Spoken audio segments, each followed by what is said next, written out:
సుమధుర స్వరముల గానాలతో వేలాది దూతల గళములతో కొనియాడబడుచున్న నా యేసయ్యా, నీకే నా ఆరాధన.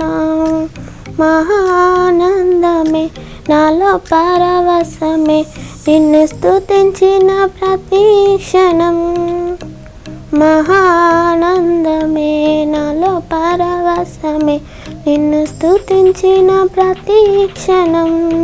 సుమధుర స్వరముల గానాలతో వేలాది దూతల గళములతో కొనియాడబడుచున్న నా యేసయ్యా, నీకే నా ఆరాధన.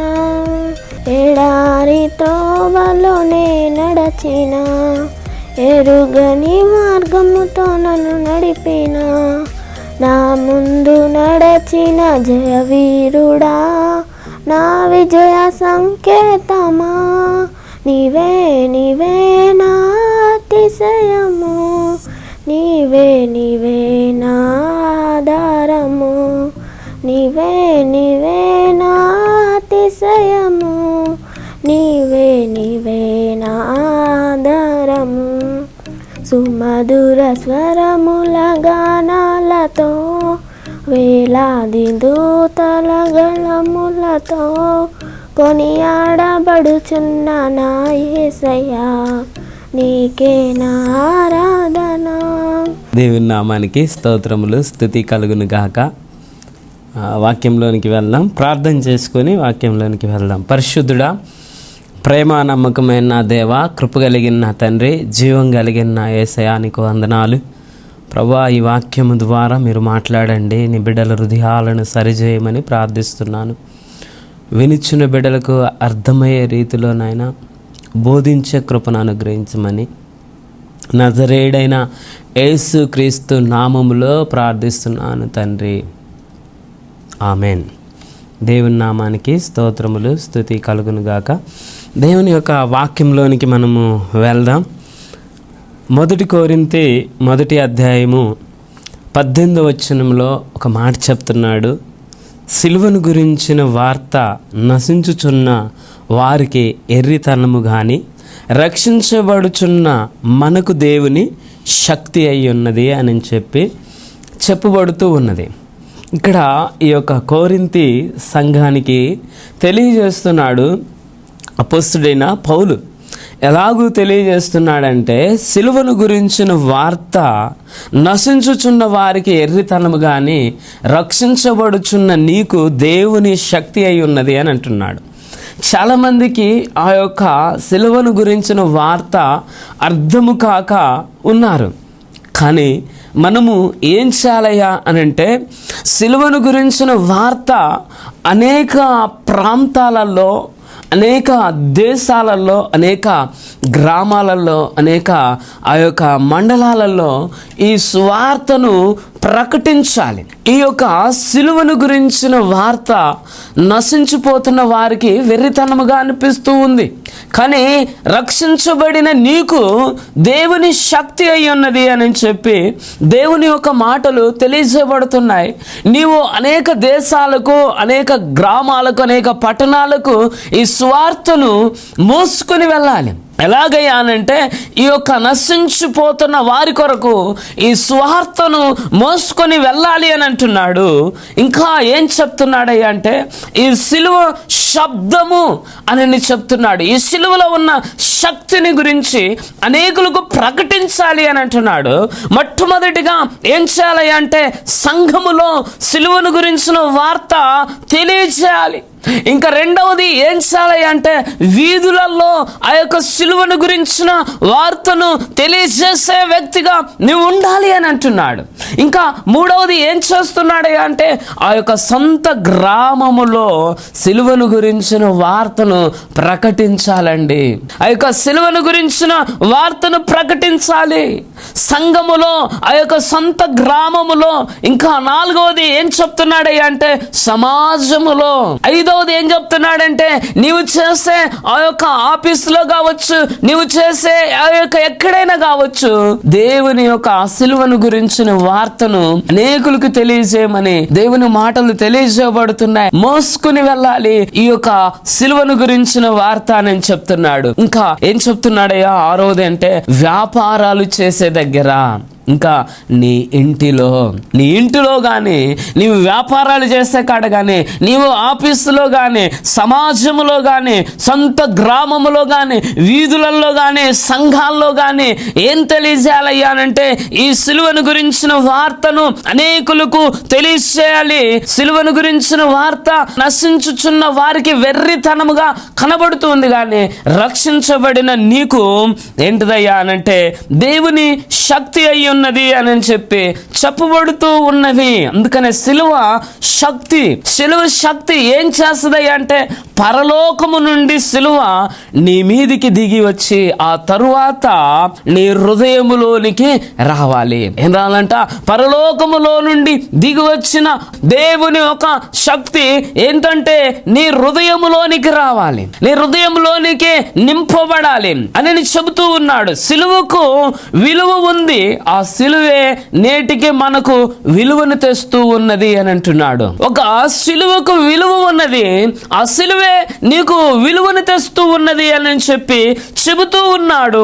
అలాగనే మనకున్న దానిని బట్టి విలువ కాదు, కానీ ఏంటంట, మనకున్న ఐశ్వర్యాలను బట్టో, మనకున్న పేరును బట్టో, మనకున్న డబ్బును బట్టో, మనకున్న ఆస్తులను బట్టో, మనకున్న బంగళాలను బట్టో మనకు విలువ లేదు. కానీ ఏంటంట, ఆ సిలువను బట్టి నీకు విలువ వచ్చింది అని చెప్పి చెప్పబడుతూ ఉన్నాయండి.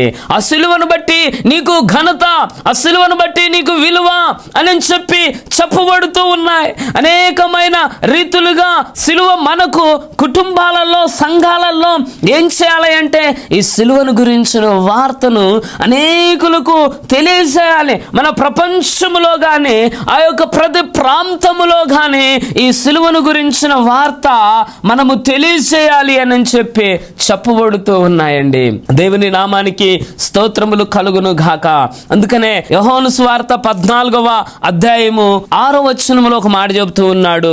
అక్కడ అంటున్నాడు, యేసు నేనే మార్గమును, సత్యమును, జీవమును, నా ద్వారానే తప్ప ఎవడు తండ్రి వద్దకు రాడు అని చెప్పి చెప్పబడుతూ ఉన్నది. ఇది అంటున్నాడు, నేనే మార్గాన్ని అని చెప్పి చెబుతూ ఉన్నాడు. హల్లెలూయా. ఆయన చెబుతున్నాడు, యేసు నేనే మార్గమును, సత్యమును, జీవమును, నా ద్వారానే తప్ప ఎవడు తండ్రి యొద్దకు రాలేడు అని చెప్పి చెప్పబడుతూ ఉన్నది. ఆయనే మనకు మార్గాన్ని చూపిస్తూ ఉన్నాడు. ఆ యొక్క సిలువ మార్గాన్ని చూపిస్తూ ఉన్నాడు. ఆ కుమారుని ద్వారానే తండ్రి దగ్గరికి వెళ్తావు అని చెప్పబడుతూ ఉన్నదండి. హల్లెలూయా.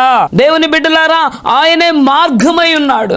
ఆయనే మనకు మార్గాన్ని చూపిస్తూ ఉన్నాడు. ఈ మార్గాన్ని వెతుకులాడుకుంటూ, ఈ మార్గాన్ని కనిపెట్టుకుంటూ నీవు ఆ సిలువ వైపుకు ప్రయాణం చేసినట్లయితే, ఆ సిలువ వైపుకు నడిచినట్లయితే ఆ ప్రభు నీ పట్ల గొప్ప కార్యములు చేస్తాడు, గొప్ప నడిపింపులోనికి నడిపిస్తాడు. అందుకనే యేసు నేనే మార్గమును, సత్యమును, జీవమును అని అంటున్నాడు. ఆయన అంటున్నాడు, నేనే మార్గమును, సత్యమును, జీవమును. తండ్రి వద్దకు ఎవరైనా వెళ్ళాలంటే నా ద్వారానే వెళ్ళాలి అని చెప్పి చెబుతూ ఉన్నాడండి. అందుకనే ఆ సిలువకున్న ఆలోచన ఏంటిదయ్యా అని అంటే, నిన్ను ఏం చేస్తుందంట, అనేక రీతులుగా ఒక మార్గంలోనికి నడిపించడానికి. సిలువకున్న విలువ ఏంటిదయ్యా అంటే, సిలువకు ఎంతో విలువ ఉన్నది. కానీ మనం అనుకుంటాము ఆ సిలువ అనగానే ఏం గుర్తొస్తాయి అంటే, ఒకటి నిలువు కొయ్య, ఇట్లా అడ్డకొయ్యను సిలువ అని చెప్తాము, సింపుల్గా చెప్పేస్తాం. కానీ ఆ యొక్క సిలువలో ఏమున్నదయ్యా అంటే చాలా శక్తి ఉన్నదండి. హల్లెలూయా. చాలా శక్తి ఉన్నది. దేవుని నామానికి స్తోత్రములు, స్తుతి కలుగును గాక.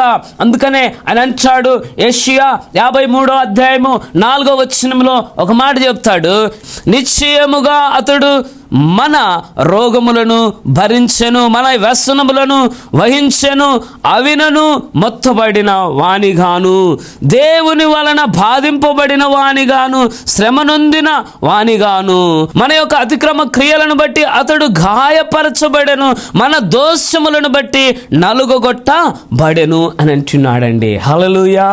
దేవుని నామానికి స్తోత్రములు కలుగునుగాక. దేవుని నామములో అనేక రీతులుగా మనమందరము గొర్రెల వలె త్రోవ తప్పి మనలో ప్రతివాడు తనకు ఇష్టమైన త్రోవకు తొలగెను అని అంటున్నాడు. గొర్రెల వలె త్రోవ తప్పారు అని అంటున్నాడు. అక్కడ చెప్పబడినట్లుగా మన యొక్క అతిక్రమ క్రియలను బట్టి ఆయన నలకొట్టబడ్డాడు. ఆ యొక్క కల్వారి సిలువలో ఆయన శ్రమ పడ్డాడు, బాధపడ్డాడు. ఎందుకయ్యానంటే నిన్ను నన్ను స్వస్థపరచడానికి, బాగు చేయడానికి, ఆయన పొందిన గాయముల చేత, ఆయన పొందిన దెబ్బల చేత, ఆయన కార్చిన రక్తముకై నీకు విడుదల, నీకు స్వస్థత, నీకు అనేక రీతులుగా ఆయన నిన్ను స్వస్థపరచడానికి, బాగు చేయడానికి. అందుకనే మనలో ప్రతివాడు తనకి ఇష్టమైన త్రోవలలో తొలగిపోతున్నారు, కానీ ఆయన పొందిన దెబ్బలతో నీకు స్వస్థత అని చెప్పి చెప్పబడుతూ ఉన్నదండి. దేవుని నామానికి స్తోత్రములు కలుగును గాక. అందుకనే మొట్టమొదటిగా ఏం చేయాలయ్యా అంటే నీ పాప భారమును తీసివేయాలి. ఏం చేయాలంట?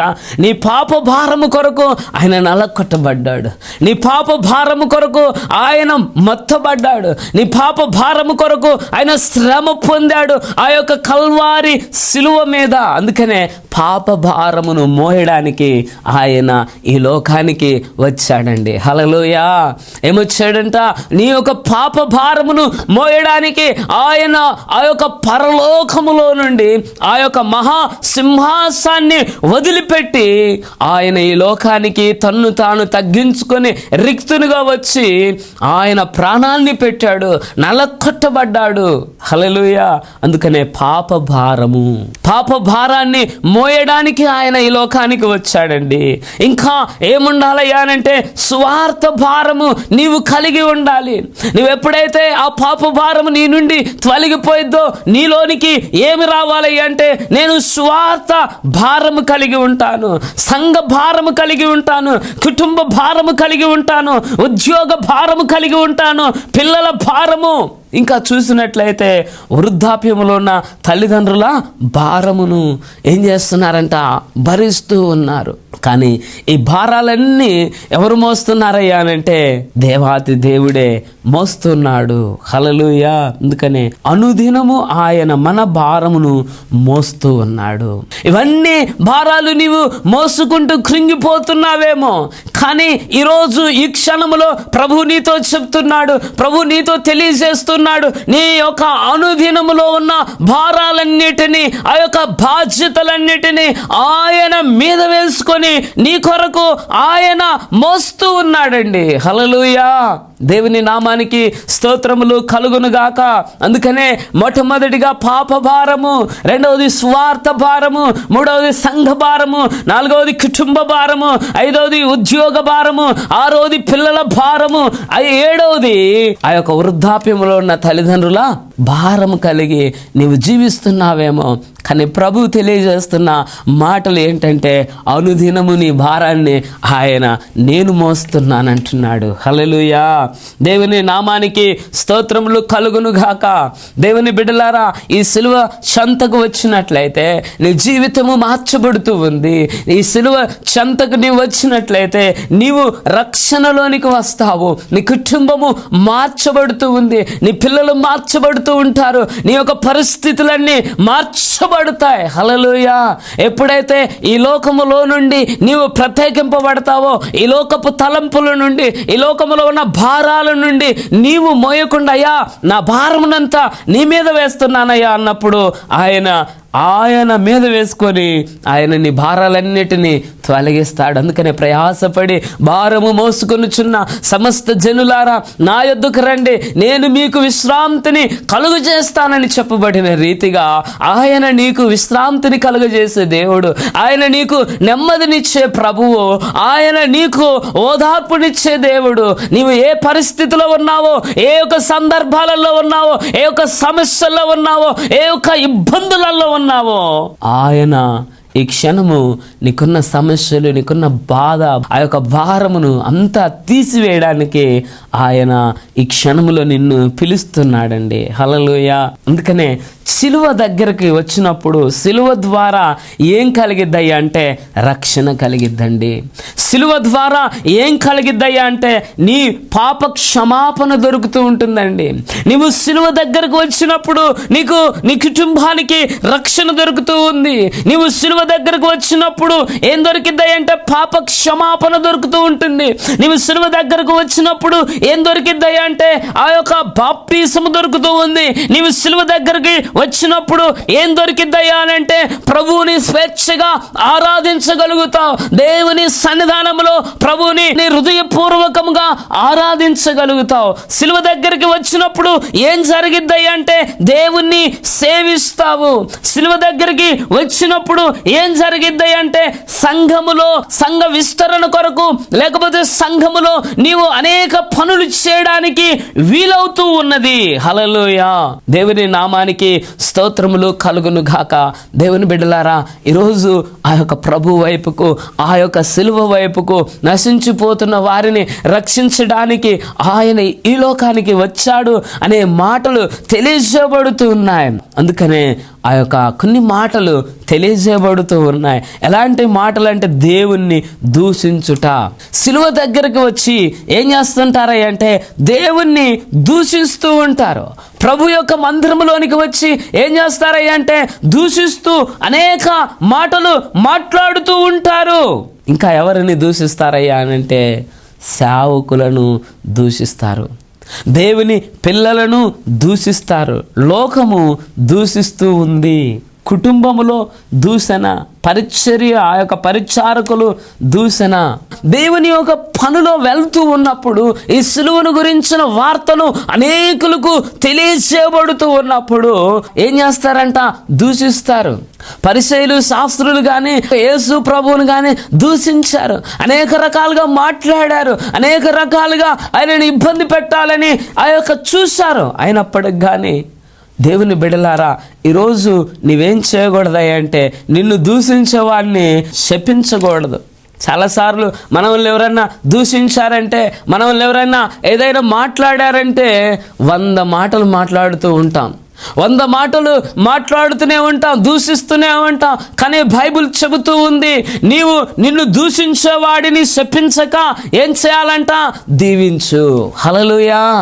ఏం చేయాలి? నిన్ను ఎవరైతే ఆ యొక్క చెప్పిస్తూ ఉంటారో, నిన్నెవరైతే దూషిస్తూ ఉంటారో, నిన్నెవరైతే అవమానంగా మాట్లాడుతూ ఉంటారో, నీవు బదులుగా వారిని శపించడము వదిలిపెట్టి వారిని ఏం చేయాలంట?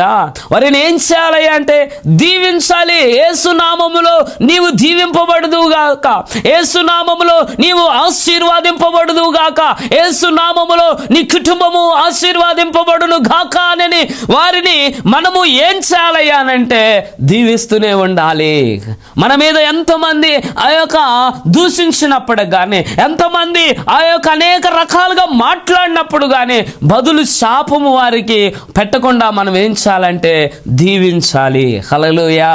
అప్పుడే నీ జీవితములో, నీ పరిచర్య జీవితములో, నీ కుటుంబ జీవితములో, నీ యొక్క పరిస్థితులన్నిటిపైన ఆయన ఏం చేస్తాడయ్యా అంటే నిన్ను ఆశీర్వాదకరంగా, నిన్ను దీవెనకరంగా ఆయన పెడతాడండి. హల్లెలూయా.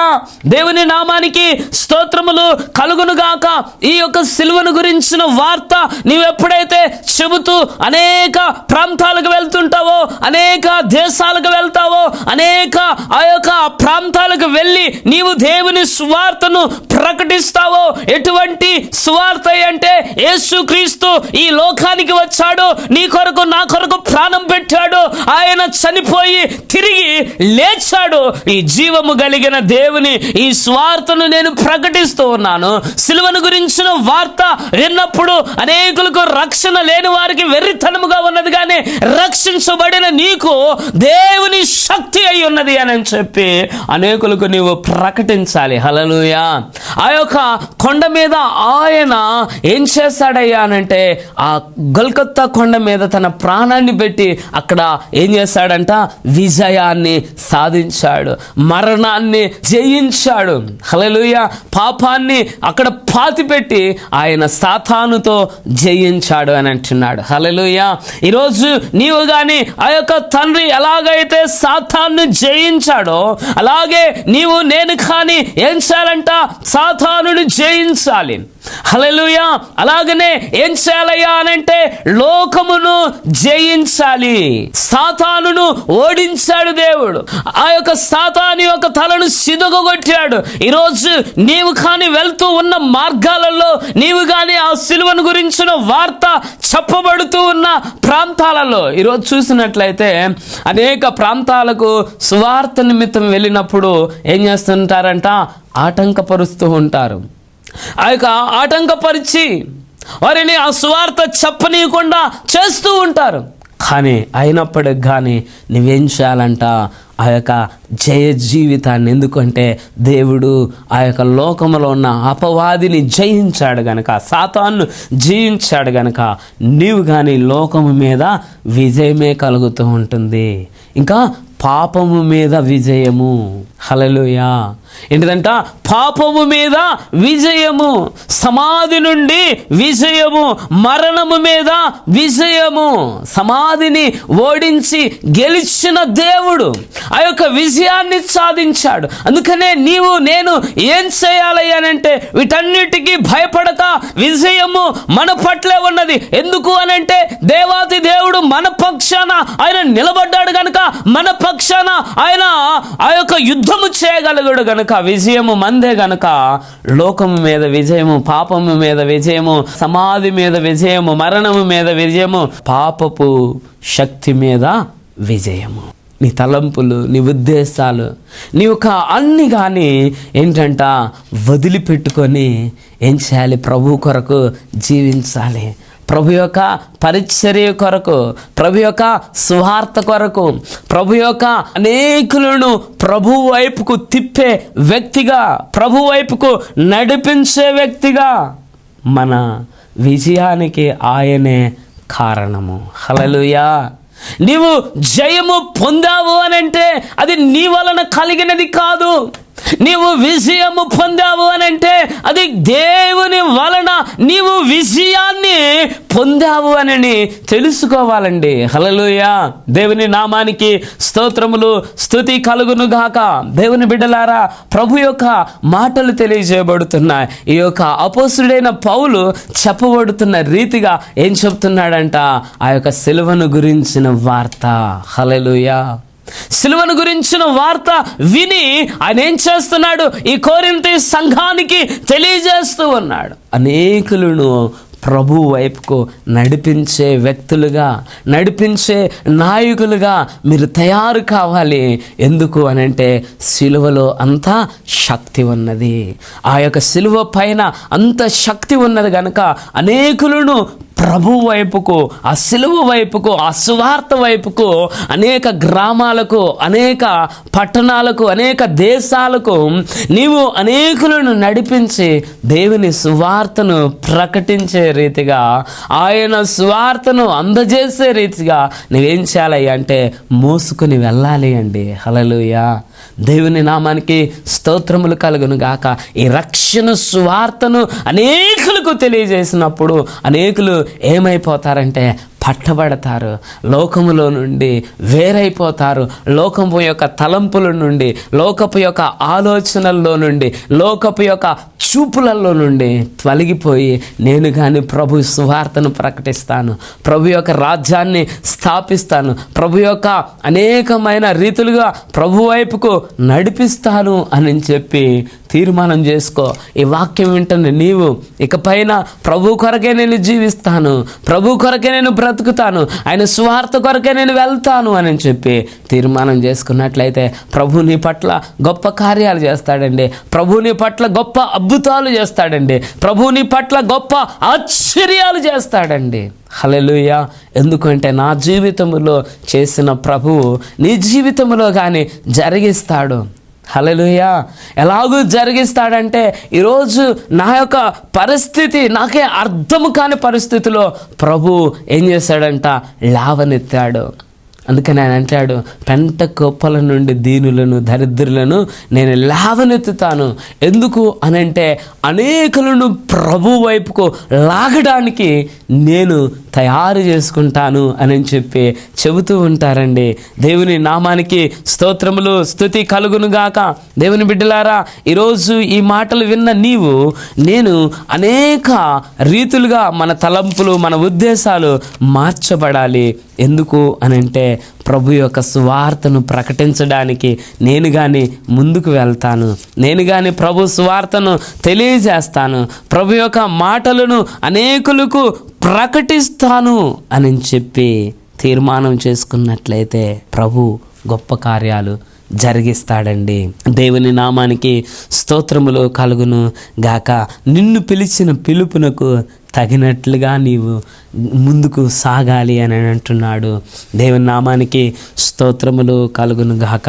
అందుకని అక్కడ అంటాడు, 1 కొరింథీ 1వ అధ్యాయం 26వ వచనములు అంటాడు, సహోదరులారా మిమ్మును పిలిచిన పిలుపును చూడండి, మీలో లోకరీతిగా జ్ఞానులైనను ఘనులైనను గొప్ప వంశపు వారైనను అనేకులు పిలువబడలేదు కానీ ఏ శరీరియు దేవుని ఎదుట అతిశయింపకుండునట్లు జ్ఞానులను సిగ్గుపరచుటకు లోకములో నుండి ఎర్రి వారిని దేవుడు ఏర్పరచుకున్నాడు, వారిని సిగ్గుపరచుటకు లోకములో నుండి బలహీనులైన వారిని దేవుడు ఏర్పరచుకున్నాడు. హల్లెలూయా. వెన్నికైన వారిని వ్యర్థము చేయుటకు లోకములో నుండి నీచులైన వారిని, తృణీకరింపబడిన వారిని ఏం చేస్తాడంట, ఎన్నుకొని దేవుని యొక్క పరిచర్య, దేవుని యొక్క సువార్తను అనేకులకు ప్రకటించడానికి ఆయన వాడుకుంటున్నాడండి. అటువంటి గొప్ప దేవుడు, అటువంటి గొప్ప కార్యములు చేసే దేవుడు గనక ఈరోజు నీకు బలం ఉందనో, జ్ఞానం ఉందనో, ఆ యొక్క ఆస్తులు ఉన్నాయనో, పలుకుబడి ఉన్నదనో దేవుడు చూడట్లేదండి. లోకరీతిగా జ్ఞానులను సిగ్గుపరచడానికి లోకంలో నుండి ఆ యొక్క జ్ఞానం లేని వారిని నేను ఏర్పరచుకుంటున్నాను, వెర్రి వారిని నేను ఏర్పరచుకుంటాను, ఆయన స్వార్థ జరిగిస్తాను, అనేకులకు తెలియజేసే రీతిగా బలము కలిగిన వారిని కాదండి, లోకంలో బలహీనులైన వారిని దేవుడు ఏర్పరచుకుంటారు. వారిని ఎవ్వరు వీడు బలహీనుడు అని చెప్పి తృణీకరిస్తారు. అయినప్పటికి కానీ ప్రభువు కావాల్సినది బలహీనులైన వారు. దేవుని నామానికి స్తోత్రములు కలుగును గాక. ఈ లోక జ్ఞానం ఎంతున్నా ప్రయోజనం లేదు. ఎందుకు అనంటే ఈ యొక్క లోక జ్ఞానము వెర్రితనము అని చెప్తున్నాడు. దేవుని జ్ఞానము పైన ఆధారపడుతూ దేవుని యొక్క మాటల పైన ఆనుకొని జీవిస్తే ప్రభు అనేకులను ప్రభు యొక్క సిలువ వైపుకు, రక్షణ వైపుకు నడిపించి మిమ్మల్ని దీవిస్తాడు, ఆశీర్వాదిస్తాడు అని చెప్పి చెప్పబడుతూ ఉన్న ఈ మాటలు చూడండి. ఈరోజు ఈ రీతిగా మీ యొక్క మనసులను, ఆలోచనలను మార్చుకొని ప్రభు వైపుకు పరిగెత్తండి. ప్రభు మిమ్మల్ని దీవిస్తాడు, ఆశీర్వాదిస్తాడు. God bless you. దేవుడు మిమ్మల్ని దీవించును గాక. ప్రార్థన చేసుకుందాం. పరిశుద్ధుడా, ప్రేమ నమ్మకమైన నా దేవా, కృప కలిగిన నా తండ్రి, జీవం కలిగిన నా యేసయ్యా నీకు వందనాలు. ఈ మాటలు ప్రభు సిలువను గురించిన వార్త అయా చెప్పబడుతూ ఉన్నప్పుడు నశించిన వారికి వెరితనముగా ఉంటుంది, రక్షించబడిన వారికి దేవుని శక్తి అయి ఉన్నట్లుగా ప్రభువా ఈ వాక్యం విన్న బిడ్డ హృదయాలలో ఫలింపచేయమని నజరేయుడైన యేసు క్రీస్తు నామములో ప్రార్థించి దీవిస్తున్నాను తండ్రి. ఆమెన్. మీ అందరికీ వందనాలు.